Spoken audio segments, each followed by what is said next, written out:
ये कहते हैं ना कि जब हम चीजों को सही करना चाहते हैं तो भगवान हमें रास्ता खुद ब खुद देता चला जाता है। इसी तरीके से कुछ केस हुआ है, वाकया हुआ है सपना के साथ। और सपना के साथ हुआ क्यों है, कैसे, ये सब भगवान की मर्जी है कि क्यों एक एक चीजें खुलती चली गई हैं। कल एक चीज कम्युनिटी आती है परसों, उस परसों कम्युनिटी से सारी शुरुआत होती है। एक केस लगाया जाता है, उस केस में चीजें हाइड करके डाल दिया जाता है कि अब हमने कर दिया है केस, और उस केस में अब जो भी परेशान करेगा वो अपने लिए भुगतने के लिए तैयार रहेगा। तो पहली बात मैं बता दूं आपको, सोशल मीडिया पे जब कोई बातें आती हैं एंड इतने बड़े सोशल मीडिया इन्फ्लुएंसर्स की जब डेथ होती है ना, तो जाहिर सी बात है सभी लोग इस पे कुछ ना कुछ बात करेंगे। एंड मैंने एक चीज सीखा है कि सोशल मीडिया पे है तो झूठ सही बातें तो होंगी ही ना, लेकिन यहाँ पर मैं कभी भी किसी भी गलत शब्दों को, गलत चीजों को प्रमोट नहीं करूंगी, ना ही अफवाहों को प्रमोट करूंगी। मैं वही बात बोलती हूँ जहां पे मुझे तनिक भी सच्चाई दिखती है। कल मैंने इस मैटर पर इसलिए नहीं बोला था क्योंकि कल तक मुझे चीजें डीप में पता नहीं थी, इसलिए मैं कल किसी ने, जैसे रेखा जी ने एक शॉट डाला था, तो मैंने उसको देख के समझा कि नहीं, ये इसमें सच्चाई नहीं है, ये कुछ और चीजें हैं, मैंने उस पर बात नहीं की थी। लेकिन जब मैंने अंकल जी की जो डिटेल सारी चीजें आई हैं जो सोशल मीडिया पे उन्होंने खुद से लगाया है, हम नहीं कहते बोलने के लिए कि आप लगाइए। अगर आप केस आईडी लगाते हैं, आप केस के नंबर लगाते हैं, तो जाहिर सी बात है लोग ढूंढना शुरू करेंगे। अगर सबसे पहले हम ढूंढते और ढूंढ के उस पर बात करते हैं ना, तो वो क्राइम था। क्योंकि कोर्ट अंदर प्रोसीजर जो चीजें चल रही हैं, हमें कोई राइट्स नहीं बनता है मीडिया को छोड़ के कि हम उस केस को बाहर लाएं या उस केस को हम ऑर्डर कॉपी लगाएं या हम केस की चीजें लगाएं। बिल्कुल अभी भी राइट नहीं है हमें इसे बोलने का। लेकिन जब सामने से केस आईडी लगाई गई, चीजें लगाई गई, यहां तक दिखाई गई कोर्ट में केस यहां पे चल रहा है, तो वहां पे लोगों ने जांच पड़ताल शुरू कर दी। और फाइनली हुआ भी कि उस जांच पड़ताल में कुछ चीजें सामने आई जो कि मेरे सामने भी आई हैं। एंड मेरे हाथ में भी कुछ चीजें हैं जो मैं आपको बताऊंगी टोटली कि हुआ क्या है और माजरा क्या है। अभी सपना के साथ क्या कुछ किया गया है। कहते हैं ना, उम्र और शरीर या दिमाग इंसान का क्राइम, अपराध, पाप, पुण्य कम नहीं कर सकता है। अगर छोटा सा बच्चा भी इंसान अगर पुण्य करता है तो पुण्य की श्रेणी में आएगा, और बुजुर्ग इंसान भी अगर क्राइम करता है तो क्राइम की ही श्रेणी में आएगा। उम्र का लिहाज इसमें नहीं होता है। तो सबका एक दायरा है। चलिए अब हम आपको बताते हैं इस केस में आगे क्या हुआ है। तो चलिए शुरू करते हैं। और सबसे बड़ी ताज्जुब की बात मैं आपको एक बात बता दूं, मुझे बहुत ताज्जुब हुआ है ये देख करके, एंड आप भी शॉक होने वाले हैं जो मैं आपको बताने वाली हूं। एंड लिटरली मुझे समझ में नहीं आ रहा है कि मैं इसको कैसे आप तक पहुंचाऊं, आप तक कैसे बोलूं। प्रूफ्स और एविडेंस मेरे साथ में है, मेरे सामने है, क्या चीजें हैं, ज्यादा कुछ इसमें क्या ही बोलना, मैं आपको बता दूं। बहुत खुशी की बात है, एक तरह से खुशी की बात है और एक तरह से सोचने वाली बात है। बहुत दिमाग से हम लोग सोशल मीडिया पे हैं, सोशल मीडिया पे जब चीजें आती हैं तो हम देखते हैं। आप लोगों को याद होगा कि सपना ने एक बात बताई थी एंड प्रूफ भी दिखाए थे कि डेथ सर्टिफिकेट में सपना के, जहां पे सपना को वहां पे नाम होना चाहिए पत्नी का, वहां पे पिता का नाम था। तो मृतक के पिता का नाम वहां मेंशन था। सपना का आधार कार्ड आज तक नहीं बना, सपना का आधार कार्ड पे आज तक पति का नाम नहीं चढ़ा। लेकिन अंकल जी ने क्या किया, जो केस किया है, जो केस किया आपको बता दूं, 528 का जो केस होता है वो नागरिकता संरक्षण में आता है, जहां पे कोई इंसान अपनी सेफ्टी के लिए या जिस चीज को लगता है कि यहाँ पे कहीं कुछ हो ना जाए, तो पहले ही एक बार याचिका दायर करता है कि हाँ मुझे इस केस से बचा लिया जाए या कुछ भी केस होने से पहले उसको रद्द कर दिया जाए। इस तरह के एक केस होते हैं जो कोर्ट में दायर किए जाते हैं, उस पर वो विचाराधीन होता है वहां जज के अंदर कि वो इस पे क्या कुछ ऑर्डर देते हैं। चलिए अब इन्होंने क्या किया कि केस फाइल किया सेक्शन 528 संहिता 2023 121/07, ठीक है।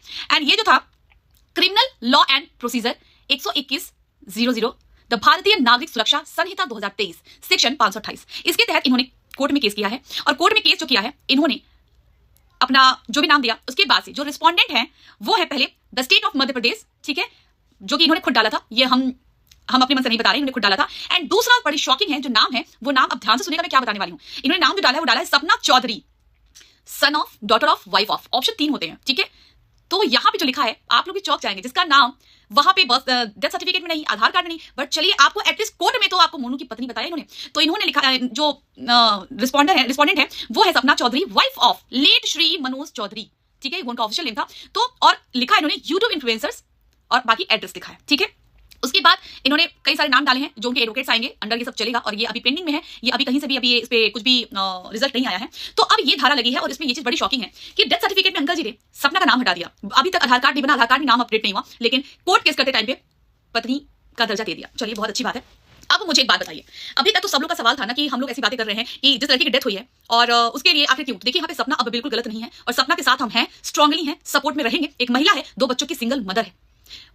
जिस माँ बाप के बच्चे गए हैं वो उनको पता है कि सपना क्या केस की है। सपना ने एक्चुअली में एक एफआईआर करी है, जो मैं बता दूं एक एफआईआर हो चुकी है, दूसरी एफआईआर के पीछे वो पड़ी हुई है जो कि राजवीर से रिलेटेड केस है। राजवीर से रिलेटेड केस के लिए बचने के लिए और जो सपना ने केस ऑलरेडी किया उससे बचने के लिए इन्होंने पहले ही एक काम कर दिया है कि अगर उसका एफआईआर एक्सेप्ट भी होता है उस एफआईआर को खारिज कर दिया जाएगा। लेकिन सपना मैं तुमको बोलती हूं कि अगर तुम्हारी एफआईआर नोट हो गई या नहीं होगी ना, बताना कहां आना है, किधर आना है, किस जगह आना है, कौन से मजिस्ट्रेट के पास चलना है, वो अलका चलेगी। किसी भी इंसान को कोई राइट नहीं बनता है कि किसी की जांच को रोकने में विघ्न बाधा डाले। और यहाँ पे तो सरासर उनके बेटे की जान नहीं बताई, क्या पिता का फर्ज नहीं बनता है। अगर पिता कोर्ट में प्रोसीजर रुकवाने के लिए जा सकते हैं, एफआईआर रद्द करवाने के लिए जा सकते हैं, तो क्या अपने बच्चे के लिए नहीं ले पाए। वो ड्राइवर आया, साथ में जो बच्ची है, अब बच्ची तो भी 17 साल की जो भी हो चुकी हैं, नाबालिग है जो भी हैं, उन्होंने बताया था कि भाभी नीचे कोई आया है जो एक्सीडेंट किया था, उससे रिलेटेड कोई आया है, बहुत ढेर सारी रकम लेकर के आया है। तो देखिए मैं मानती हूँ कि चलिए इसमें किसी का हाथ नहीं था, एक्सीडेंट हो गया, लेकिन क्या एक्सीडेंट को पैसे लेकर के रफा दफा किया गया। अब जब पैसे ले लिए गए हैं तो आप फिर से उसमें जांच कैसे करने दे सकते हैं। बातें बहुत सी हैं जो कि पुष्टि हम नहीं करते हैं, मैंने बोला पुष्टि नहीं करते हैं, लेकिन इस तरह की हरकतों से तो यही सामने आता है कि आप लोग किसी भी तरीके से नहीं चाहते हैं कि सपना इस केस में एफआईआर लॉन्च करे या कर पाए या करने में कामयाब हो। यहाँ पे मजिस्ट्रेट का ऑर्डर चाहिए, जहां पे सपना को सिंपल सा एक एप्लीकेशन बनवा के मजिस्ट्रेट के सामने सारी चीजों को जो भी संभावित है या जो भी आशंका है उसको क्लियर कट करके वकील के थ्रू लिख करके एक कंप्लेंट मजिस्ट्रेट के वहां दायर करे, जहां पे मजिस्ट्रेट के सामने इसका बयान होगा। बयान होने के बाद इसके मन की आशंका पूछी जाएगी और अगर एक बार सपना ने ये स्टेटमेंट दे दिया कि जान को खतरा है, मजिस्ट्रेट वहां पे इमीडिएट ऑर्डर करेंगे कि ये जो इन्होंने 528 किया है वो रद्द हो जाएगी और यहाँ पे इन्वेस्टिगेशन बैठेगी, जांच बैठेगी, एफआईआर लॉन्च होगी और जो गुनहगार होगा वो सामने आएगा। अब ये बात है कि माँ बाप तो कोई कभी कर नहीं सकते ना बच्चों के साथ, लेकिन अब ऐसा आशंका लग रहा है मुझे ये कहीं ना कहीं लोगों में सुलह हो गया था, जिसकी गाड़ी थी, कोई तो होगा, पता तो जरूर किया होगा कौन है क्या है। गाड़ी के जो एक्सीडेंट हुआ था उससे सेटलमेंट पुष्टि नहीं कर रही हूं, लेकिन अब यही लग रहा है कि उससे पैसे लेकर सेटलमेंट कर दिया गया कि हम कोई एफआईआर नहीं करेंगे। और अगर अब इसमें जांच हुई और वो बंदा पकड़ा गया, अगर उसने जरा भी दिखा दिया कि हमने इसको पैसे लेके लेन देन कर लिया था, वहां पे वो ड्राइवर भी जाएगा, उस गाड़ी का मालिक भी जाएगा, साथ में ये जो भी पेरेंट्स हैं, जो भी मामा मामी नाना नानी काका चाची मामा मामी, ये सब जाएंगे, क्योंकि इन्होंने एक डेथ का सौदा किया है, कानून का उल्लंघन किया। भाई इस तरीके से सेटलमेंट किसी की जान जाने के बाद ये स्थिति भी हो सकती है। 528 करने की नौबत क्यों आ गई, सच को छुपाने की नौबत क्यों आ गई, ये अपने आप में बहुत बड़ा सवाल है। देखिए मैं इतना ही कहूंगी कि माँ बाप का दर्द माँ बाप ही समझ सकते हैं, लेकिन ये दर्द कैसा है कि अगर बहू न्याय के लिए आगे कदम बढ़ा रही है, उसको रोकने के लिए आप कोर्ट क्यों चले गए अंकल? आप तो कैसे सपोर्ट करेंगे? आपका यही सपोर्ट है कि आपने 528 केस दायर कर दिया, लेकिन उस 528 केस को हम सक्सेस नहीं होने देंगे। हो सकता है मेरी जान को भी खतरा हो सकता है कि मेरे साथ हो, कुछ भी हो सकता है, लेकिन जहां पे सही है वो सही है। कम से कम जांच तो होने दीजिए ना अंकल। क्यों आप रुकवाना चाहते हैं कि उसकी कोई भी केस न लिखी जाए, उसका कोई भी एफआईआर रद्द कर दी जाए? क्यों चाहते हैं आप? क्यों करवाना चाहते हैं अपनी बहू को नाकाम? बहू तो आपकी है ना।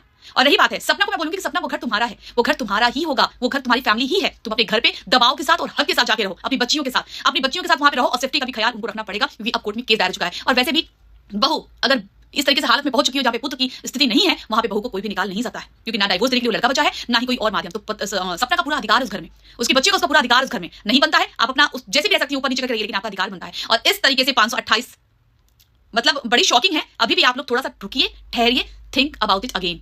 528 की जरूरत क्या आन पड़ी? एफआईआर होने देते ना, जांच होने दीजिए, पता चले कि ड्राइवर कौन था, ड्राइवर को आखिर क्यों बचाना। अब तो यही आशंका हो रही है कि ड्राइवर से सेटलमेंट कर लिया गया। मानते हैं कि चलो सेटिंग नहीं होगी, कुछ नहीं होगा, लेकिन रैंडम टाइम पे ही दो अपने करीबियों का, कोई पड़ोसी, कोई हित, कोई मित्र का फोन आना राजवीर के पास, सस्पिशियस तो लग ही रहा है बिल्कुल।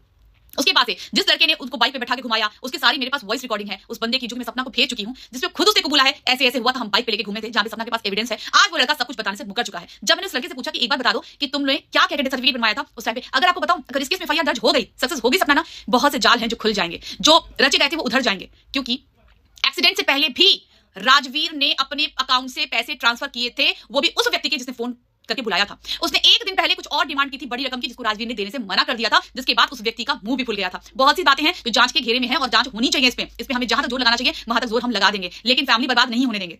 दूसरी बात है, यहाँ पे वो व्यक्ति ये सब बात करने से मुकर कि हमारी भाभी है, हमारी सपना है, सपना को बताएंगे, तो सपना की तो मदद कर दीजिए ना, कि क्यों घुमाया था आपने बाइक पे बैठा के, हॉस्पिटल में दाखिला क्यों नहीं करवाया था, जो डॉक्टर ने आपको वहां से रेफर किया, आप प्लीज वो रेफर दीजिए कि आपको कहां पे रेफर किया है, कि आप लेके जाइए, यहाँ इलाज नहीं हो पाएगा। 7:30 बजे का एक्सीडेंट होता है, 8 बजे हॉस्पिटल में एंट्री होती है, जहां पे चाचा लिखा आता है, आपकी बीपी का रेट दिखाता है, आपका बीपी पल्स रेट उसमें क्या था वो तक नोट किया आता है, तो किस डॉक्टर ने आपको रेफर किया कि यहाँ पे इलाज संभव नहीं है। ये बात सब कुछ जांच के घेरे में है। अंकल का 528 का केस करना सपना के ऊपर और सपना की आवाज दबाने के लिए केस करना, ये पूरा का पूरा मामला इस तरीके से बहुत ही ज्यादा शंका के अंतर में आ रहा है। और शंका के अंतर्गत इसीलिए आ रहा है तो यहाँ पे एफआईआर और जांच जरूर होनी चाहिए। अंकल आंटी हाथ जो कि आपसे रिक्वेस्ट है, अपने बेटे को न्याय दिलाइए एंड प्लीज एक बार अपना जमीर जगा दीजिए। अगर आपने कुछ लिया भी हो ना कि चलो बेटी का एक्सीडेंट हुआ, ठीक है तुम ले लो, तो प्लीज अंकल जी वैसे पैसे उसको फेंके मुंह पे लात मारिए, अपने बेटे को न्याय दिलाइए। आपका बेटा क्या है अंकल जी, बेटा क्या है आपका, सही बता रही हूँ, धिक्कार है वैसे पैसे पे या अगर कुछ भी हो, मैं इस बात की पुष्टि नहीं कर रही हूँ, लेकिन आखिर 528 दर्ज करने का मकसद क्या है? आपने सोशल मीडिया पे दिखाया है तो हमारा सवाल करना फर्ज है। बाकी हम आपको विद ड्यू रिस्पेक्ट बोलते हैं, इस केस को आगे बढ़ने दीजिए, मत रुकावट करिए, मत करिए कुछ भी। अंकल जिसको करने दीजिए जो कर रही है उसको मत, कितना परेशान होगी वो औरत, जिंदगी तो खत्म हो गई उसकी, ना कोई दुख बांटने वाला है ना सुनने वाला है। वो बच्चियां दोनों अनाथ हुई हैं, उन बच्चियों को उस आंगन में खेलना जो बच्चियां कहीं और पल बढ़ रही हैं।